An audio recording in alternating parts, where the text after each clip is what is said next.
he is not going to honor you. He needs to be gone. Compassionate. I don't want you to give up on your dreams. I don't. And I want to figure out how we get this straight. She's powerful. If I were in this situation, I would have put you out too. And she's on the bench. I feel like I'm being judged here. We are back with Court TV star Judge Glenda Hatchett. We were saying you have taped thousands of episodes. When you started the show, how long did you think? Because we always have this A plan and a B plan in your mind. I went in with I was going to get it done. Get it done. And I was the only syndicated show that year that got back the second year. Wow. Yeah, and I'm glad I didn't know. I'm glad I didn't know the odds. Right. I'm glad I didn't know the odds going in. You know, I figured it'll last as long as it lasts. Yeah. You know, and then I'll figure out what's next. You have a huge fandom, a following of fans. Usher, first of all, you've known him for a very long time. His mom brought him to the court, and you said he's like a son to you. He is. You've even gone to the concerts and all. Did he do the Usher thing where he comes up and sings to you in front of everyone? Let me tell you, he didn't, but he shouted me out, and we go back, I'll make this quick. He was a kid. Yeah. And his mom called and said, I want to bring both my sons to court and sit in the back of the court. Well, juvenile courts are closed because of confidentiality. I made the exception. And it was that day that he said, I want to do something for kids. And that was the New Look Foundation, and that's how it started. So decades, you know, we're more than 25 years later. And he will always say, Judge, I would have given out turkeys at Thanksgiving. I didn't know what else to do, but because of that, and so that was his birthday. Y'all, let me tell you, I went to the birthday party. Went to the birthday party. Oh, I was hanging out. I got back. Oh, well, we won't talk about what time I got back. But here comes the judge. Yeah, it was so much fun. You know, Michael Jordan was there, Bezos was there. Oh, you know, so it was a big deal. Fun. It was really fun. You have 4 grandchildren now. What do they think of what you do? Are they old enough to express themselves? Yeah, the three oldest ones are. The little one is only 3. I don't think she cares, but no, I think it's cool. And then one was at school, and his teacher said, "Why didn't you tell me your grandmother was Judge Hatchett?" He said, "Oh, I'm not sure I knew either." Well, I know. He was joking. The team told me, though, recently you went to your grandson's school and his classmates were honoring other icons, Martin Luther King Jr., Rosa Parks, and then they surprised you. Take a look. All the children picked historical figures, and he went to his teacher and said, "But I want to pour libations for my grandmother because of what she has done." And he didn't tell me, they didn't tell me, they kept it as a secret. I don't even have the words to express how amazing and wonderful and how touched I was today.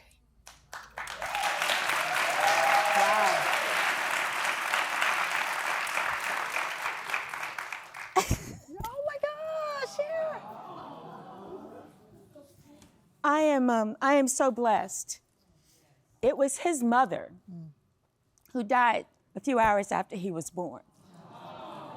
And so I'm just so blessed to have them. But, you know, for this little 8-year-old to do this whole ceremony in honor of me, and I had no idea. I mean, I just lost it. It was, I'm still emotional about We got to know your son, Charles. He was a guest on our show. And thank you for doing that. Of course, Thank following you. the death of his wife. And his battle to make sure maternal health, particularly maternal health involving Black moms, is on the forefront of the conversation. I think we have a clip. Let's play it.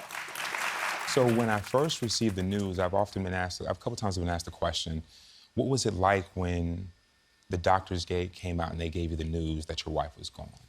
And the way I describe that is it's almost like somebody dropping an atom bomb on your entire world. And I remember receiving the news. I remember the scream that her mother let out.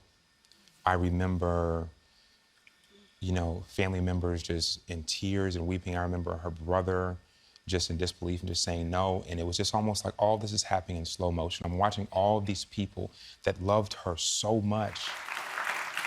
When he was on the show, I thought so much about you because obviously our children are an extension. and his composure and his bravery, and the fact that in that loss, he wanted to advocate for others. Yes. Was so powerful. Yes, and he has done remarkable work. Yeah. For Cure for Moms Foundation, for cureformoms.com. He's also started recently, Tamron, he's done a For Cure for Dads now. Oh, wow. And so that's the whole journey. And at her funeral, he said, we must turn our pain into purpose.